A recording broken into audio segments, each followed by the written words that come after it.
ఆత్మబుద్ధిలో బుద్ధి ఆత్మస్థితిలో లయమైపోయిందండి. అప్పుడు నీకు పరమాత్మకి భేదం లేదు. అదే మోక్షం.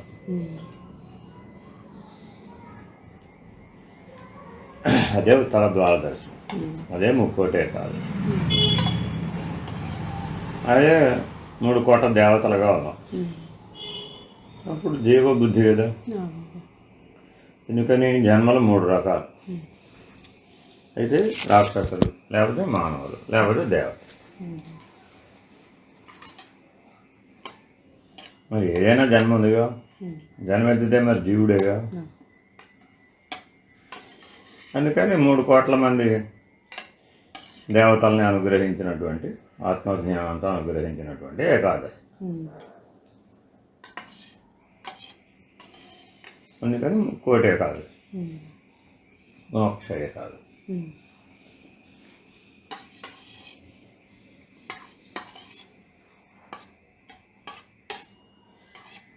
సత్వగుణంతో ఉంటే దేవత, రజోగుణంతో మానవ, రాక్షసు. వీటికి అతీతంగా ఉంటే గుణాతీతంగా ఉంటే ఆత్మ. పంచకోశాలు నేను కాదు, శరీర త్రయాలు నేను కాదు, శాపత్రయాలు నాకు లేవు, గుణత్రయాలు లేవు, అవస్థాత్రయాలు అని త్రిపుటిని ఎవరైతే దాటారో అప్పుడు ఏమైంది? వాడికి లేవు. అదే సామాన్యంగా ఉంటాడు. ఏ విశేషాలు ఉండవు. దేవత అనేది విశేషమే, మానవుడు అనేది కూడా విశేషమేగా. ఎందుకని పశు జన్మలతో పోల్చుకుంటున్నాడు. వాటికంటే నేను ఉత్తమం ఉన్నట్టు. మరి అవేమంటున్నాయంటే మేము కదలలేని వృక్షరాశులు, వృక్షాలు, కొండలు, కోనల కంటే మేము చైతన్యం కలిగిన జీవులమేగా. వాటికంటే నేను ఉత్తమనేగా.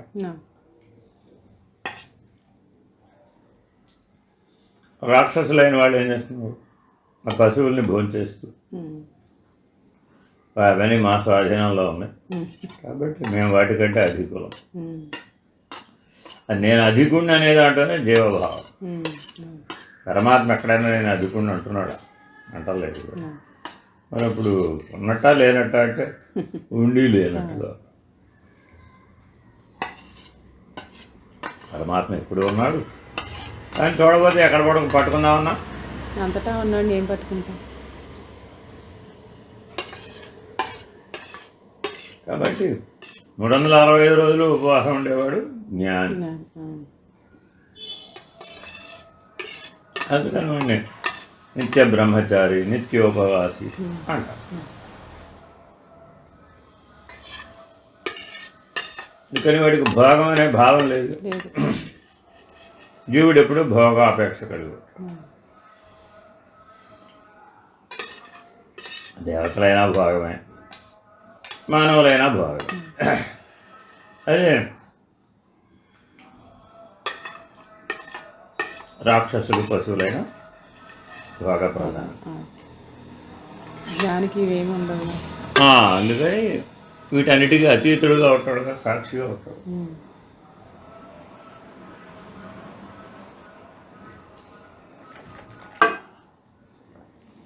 సకల బ్రహ్మాండాన్ని సాక్షిగా చూస్తున్నటువంటి బ్రహ్మాండ సాక్షి అయినటువంటి మహావిష్ణువు లక్ష్యంగా పెట్టుకొని జీవిస్తారు. సంవత్సరం అంతా అట్లా జీవించిన వాడికి ఇవాళ వైకుంఠ ద్వార దర్శనం. ఎందుకని ఆ వైకుంఠం వాడి సహస్రారంలోనే ఉంది. కాబట్టి ఎవరైతే సంవత్సరం అంతా ఈ వైకుంఠ ఏకాదశిని దృష్టిలో పెట్టి జీవిస్తారో వాడు ఏమయ్యాడు? అప్పుడు నాకు పరమాత్మకి భేదం లేదు అనే నిర్ణయాన్ని వాడు పొందుతాడు. తద్వారా జనన మరణ చక్రంలో నుంచి, కర్మచక్రంలో నుంచి బయటపెడతాడు. అందుకు ఈ ముక్కోటి ఏకాదశికి అంత ప్రాధాన్యం. ఈ వాళ్ళ నుంచి మొదలు పెడితే మళ్ళీ వాళ్ళ దాకా దీక్ష అనమాట, సంవత్సర కాల దీక్ష. ఎంతకాలంలో మోక్షం వస్తుంది అని అంటారు మన వాళ్ళు. గట్టిగా ప్రయత్నిస్తే సంవత్సరంలో వచ్చేస్తుంది. అంతే వచ్చేది. అంటే అర్థమైతే కర్మస్థితి నుంచి భక్తి స్థితికి, భక్తి స్థితి నుంచి జ్ఞాన స్థితికి మనం పరిణామం చెందడానికి ఎంత సమయం? ఓ సంవత్సరం చాలండి సరిగ్గా చేరేవాడు. సరిగ్గా చేరకపోతే కర్మకో 12 ఏళ్ళు, భక్తికో 12 ఏళ్ళు, జ్ఞానానికో 12 ఏళ్ళు, 36 సంవత్సరాలు. అబ్బో అది కూడా చాలా తక్కువ, అంటే ఇంకా ఎక్కువ కావాలి. అప్పుడు కర్మకో 3 జన్మలు, భక్తికో 3 జన్మలు, జ్ఞానానికో 3 జన్మలు, అట్లా 9 జన్మలు. అది నవావరణలని అలా అనేక పద్ధతుల్లో రకరకాల మార్గాల్లో రకరకాల పద్ధతుల్లో అర్థమయ్యేటట్టు చెప్పడానికి ప్రయత్నం చేశారు మహాంతులు. మా సత్యం ఒకటే కదా, సత్యమేం మారదు. ఆ సత్యమే విష్ణువు, ఆ సత్యమే బ్రహ్మ, ఆ సత్యమే రుద్రుడు, ఆ సత్యమే మహేశ్వరుడు, ఆ సత్యమే సదాశివుడు. పంచబ్రహ్మలంతా సత్యస్వరూపులే కదా. వాళ్ళ యొక్క సంకల్పం పంచశక్తులు, వాటి యొక్క వ్యవహారం ఆ పంచకోశాలు, ఆ పంచతన్మాత్రలు. వ్యష్టిగా చూస్తే పంచకోశాలు, సమిష్టిగా చూస్తే పంచతన్మాత్రలు. మరి అక్కడైనా అదే బీజాలు, పంచబీజాలు, ఇక్కడేమో మనకి పంచ విషయాలు. ఇట్లా జాగ్రత్తగా గమనిస్తే అక్కడ 5, 5 5 25 ఉన్నాయి, ఇక్కడ 5 5 25. ఇక్కడ సాక్షిగా, అక్కడ సాక్షి. మరి ఈ సాక్షి ఆ సాక్షి ఒక చైతన్యమే. ఇక్కడ చైతన్యం వేరే, అక్కడ చైతన్యం వేరే అంటానికి రెండో చైతన్యం లేదు. ఇదేమో పరిమితమైన చైతన్యం, అదేమో సర్వవ్యాపకమైన చైతన్యం. ఇప్పుడు పరిమిత చైతన్యమే నేనంటే జీవు, హంస. దాన్ని హంస పద్ధతిగా చెప్పారు. ఎలా? శరీరం వరకే నేను పరిమితించబడ్డాను, ఇంద్రియాల వరకే పరిమితించబడ్డాను, విషయాల వరకే పరిమితించబడ్డాను, కుటుంబం వరకే పరిమితించబడ్డాను, భోగం వరకే పరిమితించబడ్డాను అన్నవాడు జీవహంస. అంటే అధిగమించాడు. అధిగమిస్తే మరి వ్యాపకం కదా. ఆ వ్యాపక ధర్మంతో ఈశ్వరహంస అయ్యాడు. అందరిలో నేను అదేగా ఉన్నాను, ఒక్క శరీరంలోనే ఇలా ఉన్నాను. ఏ శరీరమైనా పంచకోశాలే, ఏ శరీరమైనా తాపత్రయాలే, ఏ శరీరమైనా శరీరత్రయాలే, ఏ శరీరమైనా గుణత్రయాలే. మరి ఏ శరీరం అయితే ఏమైనా నాకు, ఏ శరీరమైనా అవస్థాత్రయాలు తప్పడం.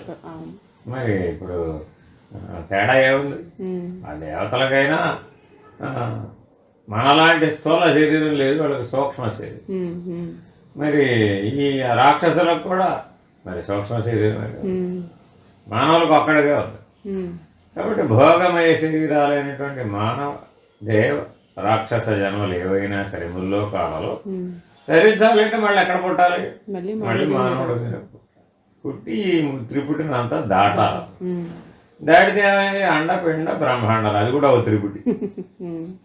కానీ మనం అంతా ఎక్కడి నుంచి ప్రారంభమయ్యాం? ఆ అండం నుంచి.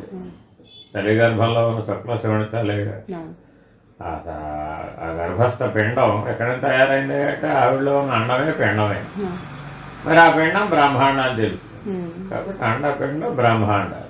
మరి ఇప్పుడు ఆ అండాన్ని పిండంగా ఎవరు మార్చారు? తన స్వీయ జ్ఞానమే, తనలో ఉన్న జ్ఞానం చేతే. ఆ కర్మ ఎలా జరిగింది? మరి ఆ కర్మ చేసే శక్తి దాంట్లో ఉంటేనే కదా. ఆ శక్తి జ్ఞానం, ఇచ్చ. ఆ జ్ఞానశక్తికి ఏం జోడించబడింది? ఇచ్చ.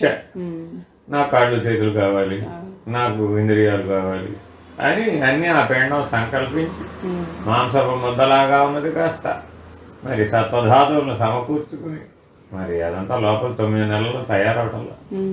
ఇప్పుడు తల్లి తయారు చేసిందా? తల్లి ప్రమేయం లేదు, నిమిత్తం మాత్రం. కాబట్టి తండ్రి అంతకంటే నిమిత్తం మాత్రం. గర్భస్థ శిశువు స్వీయ జ్ఞానం చేత తనకు తాను తయారు చేసుకుంటుంది. మరి జన్మ కూడా ఎట్టెత్తుతుంది? ఆ జ్ఞానంతో. ఏ జ్ఞానంతో తయారైందో ఆ జ్ఞానంతో అవ్యక్తం నుంచి వ్యక్త స్థితికి వచ్చింది. గర్భంలో ఉన్నప్పుడు అవ్యక్తంగా ఉంది, ప్రకృతిలోకి వచ్చినప్పుడు వ్యక్తంగా ఉంది. మరి ఇప్పుడు జీవితం అంతా ఎక్కడుందా అంటే వ్యక్తావ్యక్తముల మధ్య. అది రేపొద్దు ఈ వ్యక్తమైన శరీరంతో పెరిగిపోయింది, పడేసి మళ్ళీ అవ్యక్తంలో మళ్ళా మరో శరీరాన్ని స్వీకరిస్తుంది, మళ్ళా మరో తల్లి గర్భాన్ని స్వీకరిస్తుంది, మళ్ళా వచ్చేస్తుంది. మరి ఇలా ఎన్నోసార్లు తిరుగుతుంది కదా ఈ జీవ చైతన్యం. మరి విసుగు పుట్టలేదా? తాను మర్చిపోతున్నాడు కదా. అందుకని అడిగాడు, ఏమయ్యా సంవత్సరం అంతా ఉప్పు తింటున్నావుగా, ఇవాళ ఒక్కరోజు మానలేవా? సంవత్సరం అంతా భోజనం చేస్తున్నావుగా, ఇవాళ మానలేవా? సంవత్సరం అంతా చేసే పనులన్నీ వాళ్ళు ఏవి చేయొద్దంటారు. ఏకాదశి అంటే ఏంటంటే ముక్కోటి ఏకాదశి అంటే సంవత్సరం అంతా చేసిన పనులన్నీ వాళ్ళు మాని అమ్మో నా వల్ల కాదండి అన్నావా లేదా? నా వల్ల కాదనగానే అప్పుడు మరి మళ్ళీ ఇంకోసారి జన్మ ఎత్తారు. నా చేతన అవుతుంది అన్నవాడు కదా భగవంతుడు, నా చేత కాదన్నవాడు జీవుడు. చూడండి, బలహీనతలతో ఉన్నవాడు ఎవడంటే జీవుడు, అదే బలవంతుడు ఎవరయ్యా అంటే ఈశ్వరుడు. మరి ఆ ఈశ్వరుడికి జన్మ లేదు, ఎందుకు లేదు? అధిగమించగలిగే శక్తి ఉంది. ఆ అధిగమించగలిగే శక్తి లేదు వీడికి, దేన్ని దాటలేదు వీడు. మీరు ఏదన్నా చెప్పు జీవుడికి, అబ్బో నా చేత కాదండి, నా వల్ల కాదండి. మరే నిద్రపోకుండా ఉండరా, నా వల్ల కాదు. అందుకని ముక్కోటి ఏకాదశికి జాగారం కూడా ఉండదు, మిగిలిన ఏకాదశికి జాగారం ఉండదు. శివరాత్రికి ముక్కోటికి జాగారం. ఏమిటి జాగారం అంటే పరమాత్మ స్థితిలో మేలుకొనడం, నిద్ర సమాధి స్థితి అన్న స్థితిలో ఉండమని అర్థం. కానీ మనం ఏమనుకున్నాం, ఏదో రకరకాల కార్యక్రమాల్లో బిజీగా ఉండి జాగారం. 24 ఏకాదశులు 24 తత్వాలని దాటాలన్న ఉద్దేశంతో పెట్టారు. అందుకే ఇవాళ ఆఖరి ఏకాదశి. ఆ సంవత్సరం అంతా అయిపోయి నెక్స్ట్ ఏకాదశి నుంచి మళ్ళీ మొదలు. ఇవాళ 24వ ఏకాదశి.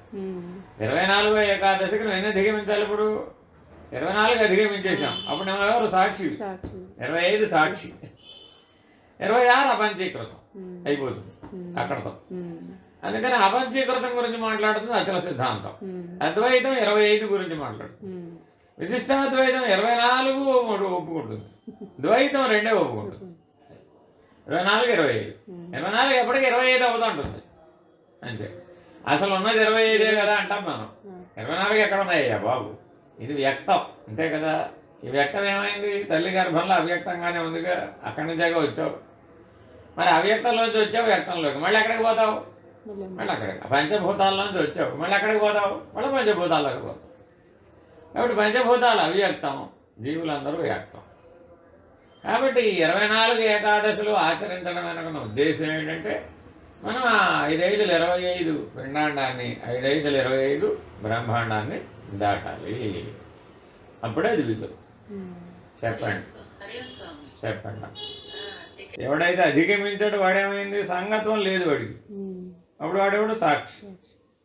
ఇప్పుడు సాక్షికి సంసారం ఉందా లేదా అంటే, సాక్షికి సంసారం ఎలా చెప్తావు? ఎక్కడైనా సాక్షిగా వాడు. నీ చేత్తో ఈ చేత్తో పని చేసావమ్మా, ఎవరు చేశారంటే చెయ్యి చేసిందంటే చెయ్యి ఒప్పుకుంటుందా?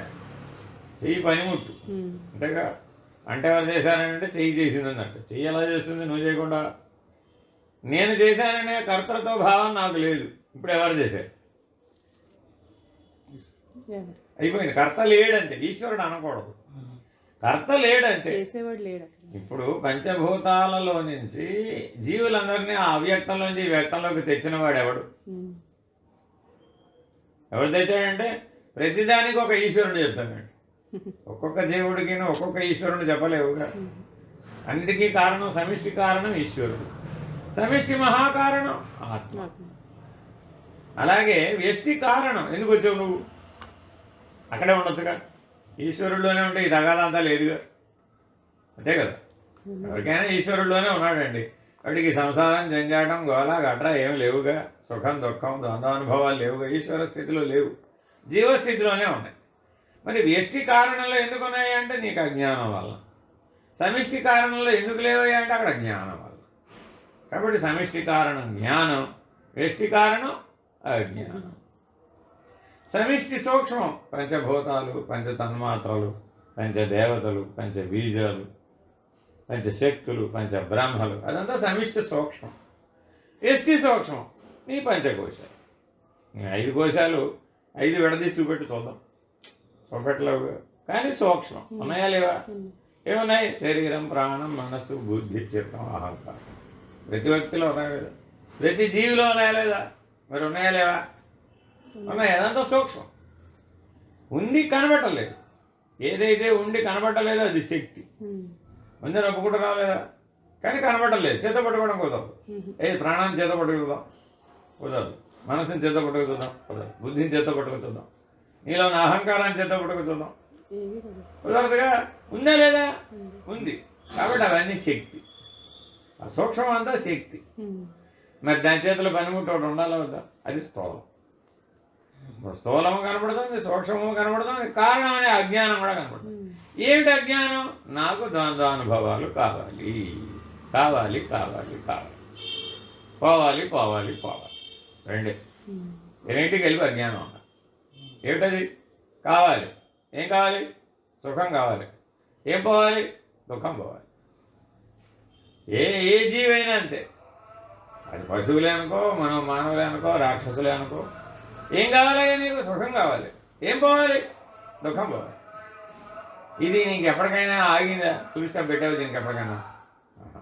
ఆఖరికి మృత్యుకాలంలో కూడా, మరణావస్థలో కూడా ఏమడుతున్నాం? కొద్దిగా అనాయాసేన మరణం ఇప్పించాడు. ఈశ్వరుని అడిగి కూడా ఏమి చూడండి. దేవుడి కోరికలు ఏమిటయ్యా అంటే అనాయాసేన మరణం, కష్టం లేకుండా పోయేటట్టు చూడుతండ్రి. అక్కడ సుఖమే, మోక్షం ఆడడం వల్ల. నాకు నీలో సాహిత్యం ఇచ్చేవయ్యా మళ్ళీ రాకుండా అని అడుగుతాడా అంటే ఆహా, తెలివి లేదు పాపం. సుఖంగా పోయేటట్టు చూడుతండ్రి. సరే, తర్వాత వినాదైన్యేన జీవనం. సరే, సుఖంగా పోతే చాలదు స్వామి, బతికున్నంత కాలం దీనత్వం లేకుండా ఒకటి దగ్గర దేహి అనకుండా ఉండేట్టుగా జీవింపజేయాలి. అయిపోయింది. ఆ ఒక్కరి పూర్తి చేయాలంటే ఎంత సమస్య అది. పుట్టిన పిల్లవాడు తల్లి దగ్గర పాలు స్వీకరించకుండా ఎలా బతుకుతాడు? అసలు మరొకటి మీద ఆధారపడకుండా ఎట్లా బతుకుతాడు? మరి దేహి అనకుండా ఎట్లా ఉండమంటావు? మరి అడిగిన కోరికలు అన్నీ ఎట్లా ఉన్నాయి? తీర్చగలిగేవి అని ఉన్నాయా? అనుకుంటున్నాడు. ఏదైనా దేహి అనయ్యా. నీ దగ్గర ఆహారం లేదు, వాడి దగ్గర హోటల్ దగ్గరికి వెళ్ళి నిలబడ్డావు, డబ్బులు ఇవ్వచ్చు, వాడు వండి పెట్టాలిగా. వాళ్ళు ముక్కోటి ఏకాదశి అండి, వాళ్ళు ఎక్కడ హోటల్స్ ఉండవు, అందరూ ఉపవాసం ఉంటారు కదా అని ఎవరు హోటల్ పెట్టరు. ఇప్పుడు మరి వీళ్ళందరి పరిస్థితి ఏమైపోవాలి? రోజు అక్కడ గుమ్మం నిలబడేవాళ్ళ పరిస్థితి ఉన్నట్ట లేనట్ట. ఈ పూటకు భోజనం లేదు అంతే. కానీ మరి ఆ దశకి చేరుకున్నాం, సమాజం ఆ దశకి చేరుకుందా? లేదు. అలా ఎలాగండి పాపం. ఇక్కడేమో వీళ్ళందరినీ ఆకలికి ఎండగట్టి అక్కడ దేవుడికి మనం పూజలు చేస్తే ముక్తి వస్తుంది అక్కడ అని వీళ్ళ వైపు మాట్లాడేడు వాళ్ళు కూడా వచ్చేసి 24 ఏకాదశులు దీక్షగా పాటించిన వాడికి వాళ్ళు వీలవుతుందేమో కానీ ఇవాళకి ఇవాళ ఉండాలంటే ఉండగలుగుతాడా? అందుకని వ్రతముల లేకల్లా ఉత్తమమైన వ్రతం ఏకాదశి వ్రతం. అది ఒకరోజు అవ్వదు, సంవత్సరం అంతా 24 ఏకాదశులు ఉండాలి. ఇది వాళ్ళు 24 ఏకాదశి. ఇవాళ వీలవుతుంది. అట్లా ఉన్నటువంటి వాడికి సంవత్సరం అంతా అభ్యాసం చేస్తాడుగా, ఇది సహజం అయిపోద్ది. అప్పటికి వాడికి అభ్యాసం చేసి చేసి చేసి చేసి ఇంకా ఆకలి నిద్ర వాడిని బాధించవు. ఎప్పుడైతే ఆకలి నిద్ర వాడిని బాధించలేదు అప్పుడేమైపోయింది? సహజంగానే వాడిని శోకమోహాలు పంచేవి. దేనికి ఏడవడుగా అప్పుడు ముందు ఏడ్చేది దేనికోసం అంటే ఆకలి నిద్రల కోసం. ఆ తర్వాత ఏడ్చేది శోకము మోహం. అది కావాలి ఇది కావాలి. మోహం అంటే ఏంటి? ఉండలేకపోవడం. శోకం అంటే ఏంటి? ఇది కావాలి అది కావాలి. శోకమే మోహం, మోహమే శోకం. ఎలాగా? అది కావాలి ఇది కావాలి అంటుంది కదా. మరి అయినప్పుడు ఏమైంది? అభ్యాస బలం చేత అది ఉండలేను అంటుంది. ఏమో నువ్వు వేయాల్సిందే అంతే. స్వీట్ తినకపోతే ఉండలేను, అంతేనా కదా? నా కుటుంబాన్ని చూడకపోతే ఉండలేను, ఈశ్వరుని చూడకపోతే ఉండలేను అంటుంది ఎప్పుడన్నా? అంటలేదా? ఆ జ్ఞానం లేదు, ఆ అభ్యాసం లేదు, ఆ జ్ఞానం లేదు, ఆ విధానం లేదు. ఇలా జాగ్రత్తగా గమనిస్తే మరి వాళ్ళ ముక్కోటి ఏకాదశి అని ఎందుకని అంత ప్రాధాన్యత ఇచ్చారంటే ఇన్ని పరిణామాలకి ఇదే మూలం, ఇన్ని నిర్ణయాలకు ఇదే మూలం. ఈ వ్రతాలకు అన్నిటికీ పరిసమాప్తి ఇవాళ. మరి అలా ఉన్నవాడికి అది జ్ఞానంగా మారింది. ఆచరిస్తే జ్ఞానం వచ్చిందంటావా? ఊరికే వాట్సాప్ మెసేజ్ చదువుకుంటే జ్ఞానం వచ్చిందంటావా? ఆచరిస్తాను. అది 24 ఏకాదశులు ఎవరైతే ఆచరించారో అప్పుడేమైపోయింది? సులభం. అందుకని జ్ఞాన మార్గంలో ఏం చెప్తాం?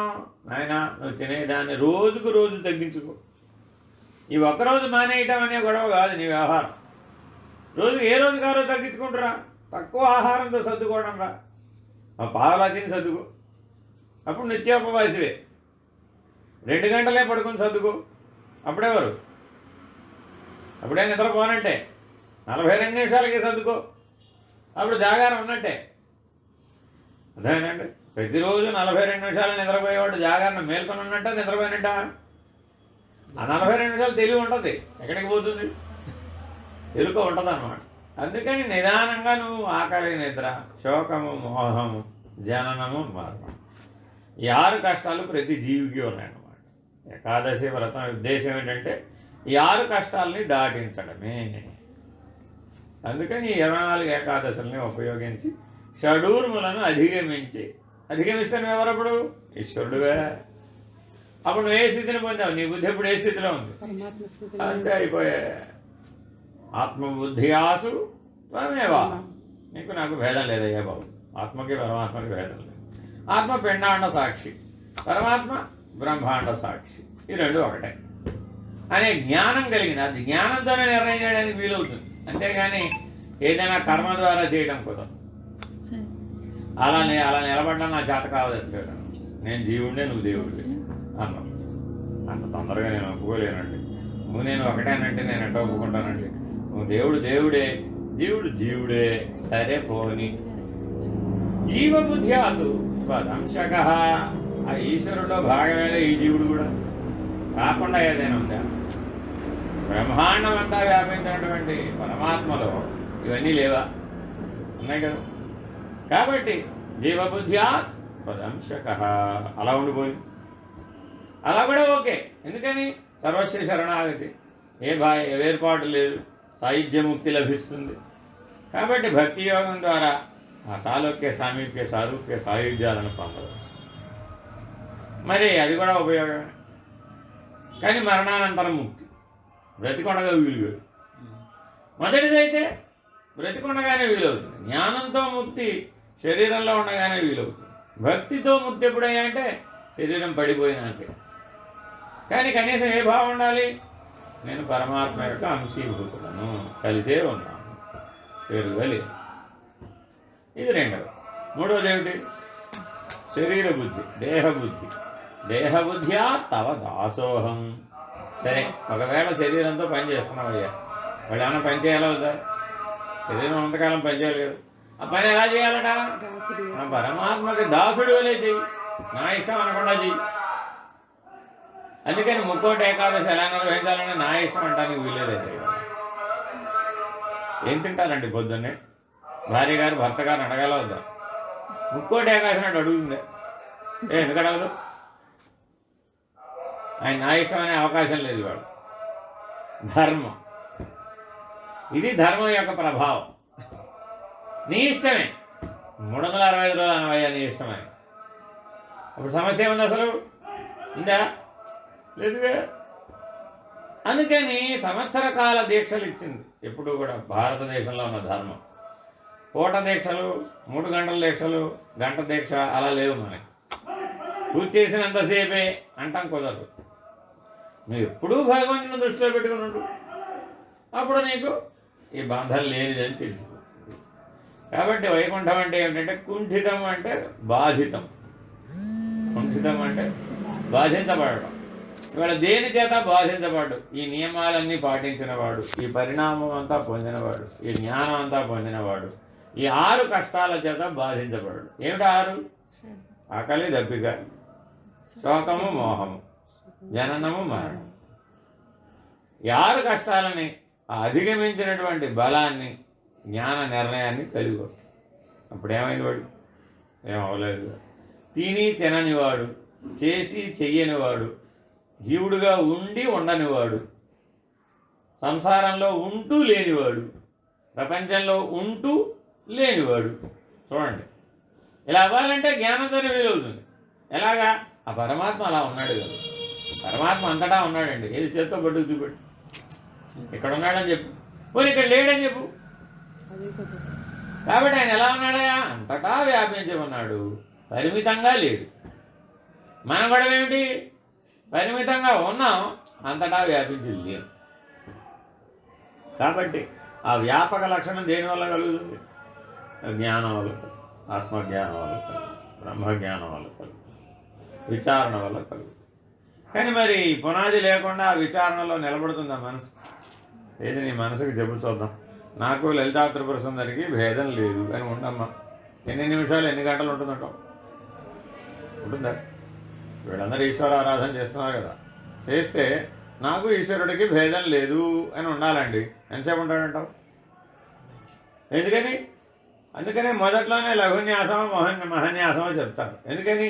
నాకు ఈశ్వరుడికి భేదం లేదన్న స్థితిలో ఉంటేనే అసలు ఈశ్వరారాధనకు అర్హుడు, లేకపోతే పనికిరావు అని దాని అర్థం. అది అంటే ఇప్పుడు జ్ఞానంతోనే ఈశ్వరారాధన చేయడానికి వీలవుతుంది.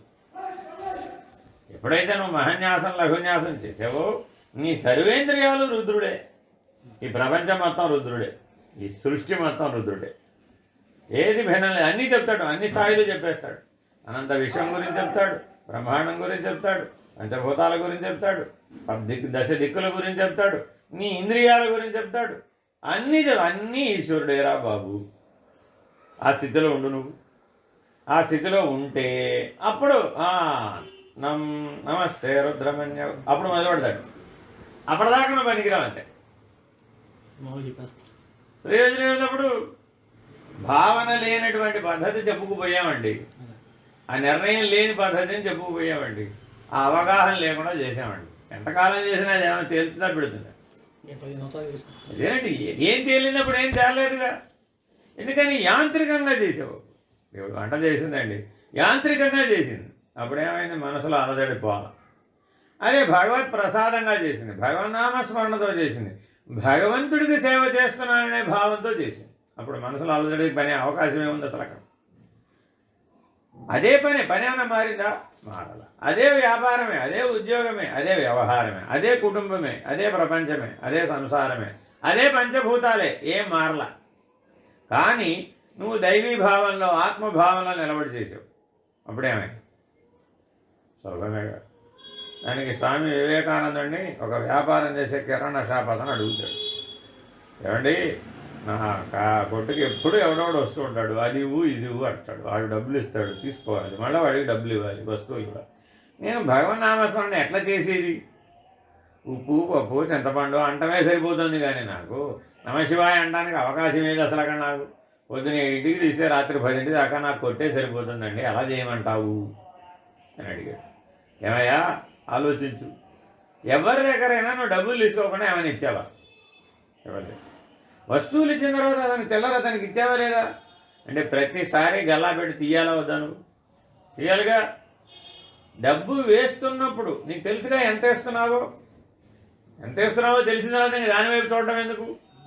గల్లాపేటలో వేసిన తర్వాత సరిగ్గా ఉందో లేదో చూడక్కర్లు, ఎక్కడికి పోతుంది? పోదుగా. అప్పుడు భగవన్నామస్మరణ చేయొచ్చుగా. చూడండి ఏం చెప్పాడు వివేకానందుడు. 100 రూపాయలు గల్లాపేటలో వేస్తున్నావు, అవును నమో భగవతే వాసుదేవాయ. అప్పుడు నువ్వు గల్లాపేటలో వేయటలే, ఎవరి దగ్గర వేసావు? వాసుదేవుడి దగ్గర వేసావు. మళ్ళా వాడికి ఇచ్చావు 10 రూపాయలు చిల్లర, అవును నమో భగవతే వాసుదేవాయ అని అంటూ ఇవ్వు. అప్పుడు ఎవరికి ఇచ్చావు? వాసుదేవుడికే ఇచ్చావు. అర్థమైందా? సరే, ఉప్పో పప్పో చింతపండు ఆయన అడిగాడు, అంతేనా కాదా? కట్టేటప్పుడు ఏం చేస్తున్నావు? కట్టేటప్పుడు మనసుకేం పని లేదుగా. అప్పుడు నమో భగవతే వాసుదేవాయ అంటూ కట్టు. ప్యాక్ చేసేటప్పుడు చేతి వాడికి ఇవ్వాలిగా, గౌరవంగా ఇవ్వాలి కదా. ఇచ్చేటప్పుడు నమో భగవతే వాసుదేవాయ అనుకో, ఇవ్వు. అప్పుడు ఆ ఉప్పో పప్పో ఎవరికి ఇచ్చావు? వాసుదేవుడికి ఇచ్చావు. నువ్వు ఏ వ్యాపారం అయినా చేయవయ్యా, వ్యాపారం చేస్తే మాత్రమే నువ్వు భగవన్నామస్మరణ చేయడానికి అవకాశం లేదా? ఉంది కదా. ఇలా చెయ్యి, అభ్యాసం మారిపోతున్నప్పుడు. ఈ అభ్యాసం వలన నువ్వు ఎవరికి దగ్గర అయ్యావు? ఇప్పుడు అడిగావు, సాయంత్రం వచ్చిన వాళ్ళ ఆవిడ అడిగాను, ఏమంటే వాళ్ళు పొద్దున్న నుంచి మీరు ఇప్పటి వరకు ఎంతమంది మీ కొట్టుకు వచ్చారో వాళ్ళందరూ వివరాలు చెప్పండి అని. వాళ్ళు రాలేదా? చేయలేదా? మాట్లాడలేదా? డబ్బులు తీసుకోలేదా? తిరిగి ఇవ్వలేదా? అడిగిన వస్తువులు వాళ్ళు ఎవరో చెప్పమంటే చెప్పే మరి అని అడిగింది ఇవి. ఏం చెప్తావు? వాళ్ళు ఎవరో ఏమిటో నాకెట తెలుస్తే, ఎక్కడి నుంచి వచ్చారో ఏమిటో అవన్నీ ఎందుకు అడుగుతాం? వాళ్ళకి ఏం కావాలో అడుగుతాం. సుబ్బారావు వచ్చినది అడుగుతాం, అప్పారావు వచ్చినది అడుగుతాం, వెంకటరావు వచ్చినది అడుగుతాం. ఏం కావాలో నీకు అంటావు, అంతేనా కాదా? అవి ఏం కావాలో ఇచ్చి పంపించు. అలా అంటప్పుడు నువ్వు ఆ వ్యక్తిగతమైన గుర్తింపు వాళ్ళ దగ్గర గుర్తించలేదుగా. పోనీ ఆయన్ని అడిగాం, ఏమయ్యా నీకు అమ్మిన యజమాని పేరేమిటయ్యా? ఏమంటాడు? ఏమనండి ఆ యజమాని పేరు నాకెందుకు, నేను వెళ్ళింది గాజులు కొనుక్కోవడానికి, అంటెలు కొనుక్కోవడానికి, చివరి టమాలు కొనుక్కోవడానికి వెళ్ళాను, కొనుక్కున్నాను, వచ్చేసాను. రసీదు ఇచ్చాడండో, దాని మీద ఏమైనా వివరాలు ఉండవచ్చు. మరి పని చేసిన వాడు ఎలా మర్చిపోయాడు నేను ఎంత ఉపయోగం పొందాడు నీకు నీ వల్ల బాగానే ఉపయోగం లాభం పొందితేనే కదా కొనేది లేకపోతే కొంటానంటావా వాళ్ళ వల్ల లాభం పొందితేనే కదా నువ్వు చేసేది నీ జీవితం నడిచేది వాడి మీద వాడి జీవితం నడిచేది నీ మీద కానీ ఎవరికి ఎవరెవరైనా గుర్తున్నారా ఎవడికి మళ్ళీ తాళి కట్టావా లేదా ఏ బంగారం కొట్లో ఏ యజమాని ఎక్కడున్నావే చెప్పలేదే అదేంటి తాళి ఎక్కడ కొన్నావో కూడా గుర్తెట్టుకోలేదా అవసరం లేదు సమాధానం ఏంటి అవసరం లేదు అప్పుడెవరు భగవంతుడు నువ్వు అవసరం లేదన్నప్పుడల్లా ఉన్నది ఎవరు భగవంతుడు అక్కడ వ్యక్తిగత ఉనికి లేదు నామరూపాలు లేవు ఎవరో ఉన్నారు చేయాలి చేసాడు ఇప్పుడు కర్త ఉన్నట్టా లేనట్ట ఉండి లేనివాడు అయిపోయాడు ఇప్పుడు ఎవడన్నా వాడు అమ్మాడా లేదా అమ్మాడు కొన్నాడా లేదా అమ్మిన వాడి వివరాలు కొన్నవాడి వివరాలు కొద్దిగా అడ్రస్ చెప్పి వచ్చే జన్మకి వాడు ఎక్కడున్నాడో వెతుక్కుంటే వెళ్తానే ఈ జన్మ సంగతి అయిపోయింది ఎందుకని ఈ జన్మకు వాడు తాళి కొనగైనా వచ్చే జన్మ కొనుక్కోవాలి ఈ జన్మలో తాళి ఎక్కడ కొన్నాడో తెలుసుకొని వచ్చే జన్మ కూడా వాడి దగ్గరికి వెళ్ళి తాళి కొంటాను అన్నాం అనుకో ఏమంటారు ఎవరైనా ఏమంటే ఈ జన్మలో ఉన్నవాడు వచ్చే జన్మకి వాడు ఎక్కడ ఉన్నాడో నువ్వెక్కడ ఉంటావో ఎలా వెళ్ళి వెతుక్కుంటూ వెళ్తావా ఎలా కొంటావా లేదా మరి నీకు జన్మ ఎప్పుడు లేదు ఆత్మభావంలో ఉన్నప్పుడు వ్యక్తిగా పరిమితమైనటువంటి నేను లేదు అక్కడ పరిమితమైన నేను లేకపోవడమే వైకుంఠ ద్వార దర్శనం అదే పరిమితమైన నేనుంది అప్పుడు జయ విజయులే ద్వారపాలకులు వాళ్ళకి పరిమితమైన నేనుంది అందుకనేమయ్యారు అక్కడ వరకే వైకుంఠంలో అక్కడ ఉంటా విష్ణువుగా ఉండే అవకాశం లేదు కానీ వాళ్ళిద్దరు ఎలా ఉంటారంటే చూడబోతే విష్ణువులాగానే ఉంటారు చూడండి మీరు ద్వారపాలకులు విష్ణువు గారు ఎలా 4 చేతులు ఉంటాయి వాళ్ళకే ఉంటాయి శంఖుచక్ర కథలు ఎలా ఉంటాయో వాళ్ళకే అవే ఉంటాయి కానీ ఎప్పుడు ద్వారం దగ్గర ఉంటారు చూడండి వాళ్ళు అహం వచ్చి ఏం చేశారు సనక సనందనాథులు మేము వైకుంఠ దర్శనాన్ని విష్ణుమూర్తి దర్శనానికి వెళ్ళి మీరు వెళ్ళడానికి లేదన్నారు మా పర్మిషన్ లేకుండా మీరు వెళ్ళడానికి లేదు మీరెవరయ్యా మమ్మల్ని అడ్డగించడానికి మేము బ్రహ్మజ్ఞానంలో వారికి మాకు భేదం లేదు మాకు సరాసరి వెళ్ళిపోయే అవకాశం ఉంది వారికి మాకు భేదం ఉంటేగా అసలు లేదుగా మీ అబ్బాయి అన్నాడండి మీ ఇంటికి రావాలంటే పర్మిషన్ తీసుకోవాలి వద్దా ఎక్కలేదా ఏ ఆత్మా వై పుత్రనామాసి ఆ ఇంటి యజమాని పిల్లవాడు మరి వాడికి భేదం లేదు ఆత్మా వై పుత్రనామాసి అలాగే వారి పుత్రులం మేము చూస్తే వేరుగా అనుకుంటే ఒకటే అసలు వాస్తవానికి మా ఇల్లేనండి మాది అది వైకుంఠం ఎవరికి మాది మధ్యలో మీరెవరు అడ్డుకోవడానికి కుదరదు అంతే అన్నారు అంతే కుదరదు అన్నారు కదా కుదురుతుందని తెలిసేదాకా పోండి మీరు భూలోకంలో పడండి ఇప్పుడు దేవతలైనా పరిణామం చెందాలంటే ఎక్కడికి రావాలి మానవులుగా రావాలి వీళ్ళు వెళ్ళి భోరణ ఆయన మొదలుపెట్టారు అయ్యా మాకు ఈ లోకంలో ఉండే అవకాశం వాళ్ళు ఎప్పుడు ఏ లోకంలో ఉన్నారు విష్ణు లోకంలో ఉన్నారు సాలోక్య ముక్తి అంటారు మళ్ళీ మనకి సామీప్యం ఉంది సాలోక్యం కూడా ఉంది సారూప్యం కూడా ఉంది కానీ సాయుధ్యం లేదు ఈ జయ విజయులకి ఏంటంటే ప్రాబ్లం అంటే సాయుధ్య ముక్తి లేదు స్వామి మా సంగతి ఎందుకు ఇలా అయింది ఎందుకు ఇలా మాకు ఆ టైంకి బుద్ధి ఎందుకు తోచలేదండి వాళ్ళు వచ్చిన వాళ్ళు చెప్పారు కదా మేము బ్రహ్మమానస పుత్రులం సనక సనందనాథులం మమ్మల్ని మీరు అడ్డుకుంటారని వాళ్ళు వివరించారు కదా అప్పుడైనా మా బుద్ధి పని చేయొచ్చు కదా మాకు బుద్ధిమాంద్యం వచ్చింది అదే నాయన జీవభావన ఆ బుద్ధిమాంద్యమే జీవభావన అందువల్ల మీరేమైపోయారు చూడ్డానికి నావలే ఉన్నారు కానీ తెలివి మాత్రం అలా లేదు మనమందరం కూడా దేవతలందరినీ ఎలా మానవ రూపాల్లోనేగా విష్ణుమూర్తి ఎలా ఉన్నాడు మానవ రూపంలో మరి నువ్వు కూడా మానవ రూపంలో ఉన్నావా మనం కూడా ఎలా ఉన్నాం సారూప్యం సాలోక్యం సామీప్యం ఆ జయ విజయులకు మనమే రిప్రజెంటేటివ్ ఎన్నిసార్లు పుట్టిపోతున్నాం లెక్కలేనన్నిసార్లు ఎప్పటికైనా సాహిత్యం కావాలనే కోరిక కావాలి కదా వాళ్ళకు వచ్చినట్టు అది కానీ ఆ జయ విజయులు వేసారు సాయి మమ్మల్ని దీంట్లో బయటపడే మీకు బయటపడాలంటే సాహిత్యం ఒకటే సాహిత్యం 2 రకాలుగా వస్తుంది ఏమిటి 9 జన్మల పాటు భక్తులుగా ఉంటారా 3 జన్మల పాటు వైరులుగా ఉంటారు వైరిగా ఉండాలంటే రాక్షస జన్మ స్వీకరించాలి భక్తులుగా అయితే 9 జన్మలు ఎందుకు అలా చెప్పాడండి కర్మకి 3 జన్మలు భక్తికి 3 జన్మలు జ్ఞానానికి 3 జన్మలు 9 జన్మలు పడుతుంది మనందరం భక్తులేనే కదా అంటే మ్యాక్సిమం ఎన్ని జన్మలు పడుతుంది 9 జన్మల్లో తరించవచ్చు ఎందుకని ఆ భక్తి నిలబడుతుంది కాబట్టి అదే రాక్షసులుగా పుట్టామనుకోండి ఎన్ని కష్టాలు పడాలి కష్టాలు పడాలి, కష్టాలు పెట్టాలి, ఆయన చేతిలో సంహరించబడాలి. మళ్ళా వచ్చిన చిక్కది 3 జన్మల్లో ఆయన చేతే సంహరించబడితే అప్పుడే ఆయన మళ్ళా సాలోక్యం. మళ్ళా అప్పటికి కూడా సాలోక్యం సాయుధ్యం రాదు. సాయుధ్యం ఎలా వస్తుంది? జ్ఞానం వల్లే వస్తుంది, వేరే దాని వల్ల రాదు. కర్మ భక్తి వల్ల సాయుధ్యం రాదు. కర్మభక్తి వల్ల ఏమొస్తుంది? ఆ లోకంలో ఉండొచ్చు, దగ్గరలో ఉండొచ్చు, ఆ రూపాలతో ఉండొచ్చు. చూడండి, మన వాళ్ళు కొంతమంది అమ్మవారి దీక్ష చేసి చేసి చేసి చేసి అమ్మవారి వేషధారణ చేసి చేసి చేసి అమ్మవారే అనుకుంటాడు. ఇంకెప్పుడు అలాగే కట్టుకుంటాడు. సాలోక్యం, వాడి చుట్టూ ఎవరు ఉంటారా? అలాంటి వాళ్ళే ఉంటారు.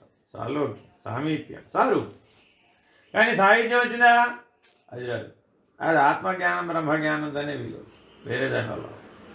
అందుకని సక్రమమైన మార్గంలో సరి అయిన పద్ధతిలో మనలో పరివర్తన పరిపక్వత రావడం కోసమని ఈ 24 ఏకాదశి వ్రతాల రూపంలో మనకి మహర్షులు అందించారు. అందుకని జ్ఞానం అంటే ఏమిటయ్యా? అది లాంగ్ టర్మ్ దీక్ష, జీవితకాలం దీక్ష. అంతేగాని ఈ పూట చేశానండి, ఈ పూటకు అయిపోయిందండి, రేపటిని మళ్ళీ మామూలేనండి అంటే కుదరదు. ఇవాళ ముక్కోటి ఏకాదశి కదండి, బజ్జీలు బండి దగ్గరికి వెళ్ళకూడదు. రేపు మామూలే, రేపు మళ్ళీ ద్వాదశి మామూలే అని తినేయచ్చు. అప్పుడేమయ్యావు? అప్పుడు జీవభావమేగా. ఇది వచ్చింది తాగాలి, అర్థమేనండి. అందుకని జాగ్రత్తగా ఉండాలి. మనం ఎప్పుడు గుర్తుపెట్టుకోవాలి. 10 పైసలు తింటాం, పావలా తింటాం, త్రేణింపు రాకుండా తినడం. వాళ్ళు ఏమన్నారు? నిత్యోపవాసులు. అందుకనే యోగులు, మునులు, ఋషులు ఏం మానేరు, కానీ ఎంత తింటారు? అంతే, త్రేణింపు రాకుండా ఉండేట్టుగా తింటారండి. ఒక పండు తిన్నారండి, త్రేణిస్తారా మీరు? మీకు ఇప్పుడు ఇందాక ఏదో పెట్టించారు, ఎంత ఉందయ్యా అది అంటే సింహానికి పచ్చగడ్డి పరిహారం అంతా. అప్పుడు త్రేణిస్తున్నారు. 4 గిన్నెలు తినగలిగిన వాడికి అప్పుడు 4 చెంచాలు పెట్టింది, ఇదే ఈ పూటకి నీకు అని. ఇప్పుడు మనం నిత్యోపవాసమైనా కదా, ఉపవాసమే. ఎంతసేపు పడుకోవచ్చు? 42 నిమిషాలు పడుకోవచ్చు, విశ్రాంతి. అప్పుడు పడుకోవడం అవ్వదు. అప్పుడేమే నిద్ర సమాధి, జపంతో నిద్రపోవచ్చు, నిద్రని ధ్యానంగా మార్చుకోవచ్చు, నిద్రని సమాధి స్థితికి మార్చుకోవచ్చు. అసలు నిద్రే లేనటువంటి సాక్షాత్కార స్థితిలో ఉండొచ్చు. అప్పుడేమైంది? ఈ ఆకలి ప్రమాదం లేదు, ఆ నిద్ర వల్ల ప్రమాదం లేదు. శోకము మోహం కావాలనకపోతే, నా ఇష్టం అనకపోతే శోకము లేదు, మోహము లేదు. ఇక జనన మరణాలు అంటావా? ఇదిగో పైన వేసుకున్న వస్త్రం, ఈ వస్త్రానికి జననం మరణం ఉన్నాయా లేవా? తయారైనవిగా, రేపొద్దున పోతాయిగా. ఎలా తయారైందో అలాగే చిరిగిపోతుందండి, అంతేగా. మరి అటు అలాగే ఈ శరీరాన్ని వస్త్రంగా చూస్తాడు. శరీరమే వస్త్రంగా చూసిన వాడు ఎలా ఉన్నాడు? సరే లేండి, దానికి ఏం ప్రాధాన్యత. ఇలా ఈ 6 కష్టాలని దాటడం కోసమని ఏకాదశి వ్రతాన్ని ఏర్పాటు చేశారు. ఇది మనం ముక్కోటి ఏకాదశి ద్వారా తెలుసుకోవాల్సి. అంతేగాని లక్షలాది మంది, కోట్లాది మంది ఒకే ద్వారం నుంచి వెళ్దామని కాదు. అది స్థూలార్థం, వాచ్యార్థం. అదేనండి, కాదనకూడదు, వాచ్యార్థం. కానీ అక్కడికే సంతృప్తి పడితే ప్రయోజనం లేదుగా. ఆనాడు వాళ్ళు ఇవాళ రోజున సనక సనందనాథులు విష్ణు దర్శనానికి వెళ్ళారు. ఇంతకి బ్రహ్మజ్ఞానులు వాడు వెళితే మాత్రం ఏమిటి, వెళ్ళకపోతే ఏమిటి. కానీ ఆ రోజు ఏకాదశి నాడు అలా వాళ్ళు వెళ్ళి విష్ణు దర్శనం చేసుకున్నారు. ఆ అనుచానంగా మనం వాళ్ళు చేసుకుంటున్నాం, అర్థమైందండి. మరి ఇప్పుడు మనం జయ విజయులాగా ఉన్నామా, విష్ణుమూర్తిలాగా ఉన్నామా, బ్రహ్మజ్ఞాలైన సనక సనందనాథుల్లాగా ఉన్నామా? ఆ నాటకంలో ఆ 3 పాత్రలు. ఇప్పుడు ఏ పాత్రలో ఉన్నాము? జయ విజయులా కనబడుతున్నాం తప్ప అటు అవతల ఉన్న విష్ణుమూర్తిగాను లేవు, యువతలో ఉన్నటువంటి జ్ఞానులుగాను లేవు. కాబట్టి ఎప్పటికైనా మనం ఏం సంపాదించాలి అంటే, ఏ ఆచరణ వల్లైనా ఆత్మజ్ఞానాన్ని బ్రహ్మజ్ఞానాన్ని సంపాదించాలి. కాబట్టి కర్మాచరణ, వ్రతము, దీక్ష అంటే దాని వెనకున్నది ఆత్మజ్ఞానం బ్రహ్మజ్ఞానం. ఆ దృష్టితో మనం అర్థం చేసుకోవాలి, అంతేనా కాదు? లేకపోతే లైన్లో ఉంటే క్యూలో టికెట్లు ఇస్తారా ఎవరా? ఎందుకంటే విరుచుకుపడ్డాం. అంటే ఎక్కువ వస్తాయా, తక్కువ వస్తాయా, ముందు వస్తాయా, వెనకొస్తాయా? వైకుంఠ ద్వారానికి ముందేయడానికి ఏంటి? ఆలోచించండి. అజ్ఞానమైనా కాదు, ఆ సమస్యకు మూల కారణం అజ్ఞానం. సరే, ఎవరి మీద యాక్షన్ తీసుకుంటారో అదంతా ఓకే. ఇక్కడైనా ఇంత, ఇప్పుడు కళ్యాణ వెంకటేశ్వర దగ్గరైనా అంతే. నేను ముందు వెళ్ళాలంటే వైకుంఠ ద్వారానికి ముందేమిటి వెనకేమిటి? ముందే అలాగా నీ సహస్రారం నీకు వైకుంఠ ద్వారం అండి. మరి ఈ సహస్రారంలో భగవంతుడు ఉన్నాడనే దర్శనాన్ని పొందడం అక్కడ పొందడం. మరి ఇప్పుడు నీ లోపల లేదా ఇప్పుడు వైకుంఠం? ఆ వైకుంఠ ద్వారం లేదా? ఆ విష్ణుమూర్తి లేడా? అక్కడ చూసి ఇక్కడ పోల్చుకోవడానికి. అక్కడ ఎందుకు చూస్తున్నాం వెళ్ళి? అదే పోలికలో ఇక్కడ ఉన్నాడు. ఆ పోలికతో పట్టుకుంటాం. ఇప్పుడు ఎవరైనా ఓ మనిషిని పట్టుకోవాలని ఏం చేస్తావు? ఎట్టుంటాడయ్యా ఆయన పోలికలు అడిగావా లేదా? అందుకని మహర్షులు ఏం చేశారయ్యా అంటే గుడి కట్టి ఆ గుడిలో ఆ ఉత్తర ద్వారంలో ఆ వైకుంఠ ద్వారంలో ఎలా నీకు సహస్రారంలో కనబడతాడో ఆ పోలికతో అక్కడ భగవంతుడు పెట్టారు. అక్కడ చూడగానే నీకు ఒకటి స్ఫురించాలి. చూశానండు, ఈయన చూశాను, నేను చూశాను, నేను చూశాను. ఎప్పుడు చూసావు? ఎక్కడ చూసావు అంటావా లేదా? బస్ స్టాండ్లో ఎవరో కలిశారండి, ఏమంటావు అప్పుడు? ఎప్పుడు చూసావా? ఎక్కడ చూసాను నన్ను? గుర్తుపట్టాడు ఎవరో, ఏమంటావు? ఎలా తెలుసండి నేను మీకు అంటావా లేదా? అలాగే ఆ విష్ణుమూర్తిని మనం మన సహస్రారంలో నిత్యం దర్శించాలట. మెలకువ కళా నిద్ర అనే భేదం లేకుండా దర్శించాలి. ఆ పోలిక కోసం అక్కడ అలా పెట్టారు అంతే. అది చూడంగానే నీకు స్ఫురిస్తుంది అనమాట. అది నాకు తెలుసండి, ఐ నో హిమ్ అనగలగాలట. ఐ నో హిమ్ తర్వాత ఏమనాలి? ఆయనకి నాకు భేదం లేదనుకోవాలి. ఆ జ్ఞానం వస్తే, లేకపోతే అంటావా? అనలేవు. కాబట్టి జాగ్రత్తగా ఇలా ఆలోచించాలి. ఇలా ఆలోచించి ఆ జ్ఞానం దృష్టితో ఆచరించాలి. అప్పుడు ఫలం.